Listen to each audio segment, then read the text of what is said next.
ಹಾಡೋಕ್ ಬರುತ್ತಾ? ಇಲ್ಲ. ಈಜೋಕ್ ಬರುತ್ತಾ? ಇಲ್ಲ. ಸಂಗೀತ ಏನಾದ್ರೂ ಕಲ್ತಿದ್ಯಾ? ಇಲ್ಲ. ಬೇರೆ ಯಾವ್ದಾದ್ರು ಭಾಷೆ ಕಲ್ತಿದ್ಯಾ? ಇಲ್ಲ. ದಿನಪೂರ್ತಿ ಏನ್ ಮಾಡ್ತೀಯಾ? ಸಂಪಾದಿಸ್ತೀನಿ. ಅಯ್ಯೋ, ಸಂಪಾದಿಸಿ ಏನ್ ಮಾಡ್ತೀಯಾ? 30 ವರ್ಷ ದಾಟಿದೆ, 40 ಇನ್ನೇನ್ ಹತ್ರ ಬಂತು. ಬದುಕೋಕ್ ಇನ್ನೊಂದು 10-20 ವರ್ಷ ಅಷ್ಟೇ ಉಳಿದಿದೆ. ನಿನ್ನ ಕ್ವಾಲಿಟಿ ಆಫ್ ಲೈಫ್ 0 ಆಗಿದೆ. ಆದ್ರೆ ಸಂಪಾದಿಸ್ತಿದ್ಯಾ? ದುಡ್ಡು ಕೈಗೆ ಬಂದಾಗ ಅದ್ರ ಉಪಯೋಗನ ತಿನ್ನೋದಕ್ಕೋಸ್ಕರ ಬಳಸಿ, ಮತ್ತೆ ಉಳಿದಿರೋ ಹಣನ ಅದನ್ನ ಉಪಯೋಗ ಮಾಡಿ ಜೀವನದಲ್ಲಿ ಐಶ್ವರ್ಯನ ತರಲು, ರಿಚ್ನೆಸ್ ತರೋದಕ್ಕೆ. ಹಣ ಇರೋದು ಇವಾಗ ಕೂಡಿಟ್ಟು ಮುಂದೆ ನನಗೆ ಕಷ್ಟ ಕಾಲದಲ್ಲಿ ಆಗುತ್ತೆ ಅನ್ನೋದಕ್ಕಲ್ಲ. ಈ ಜೀವನ ಶೈಲಿ ಕ್ಯಾನ್ಸರ್ ಬರುತ್ತೆ.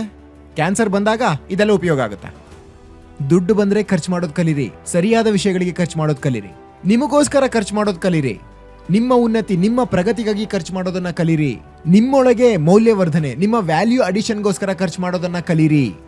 ಅದು ದುಡ್ಡಿನ ಅತ್ಯಂತ ಉನ್ನತ ಸದುಪಯೋಗ.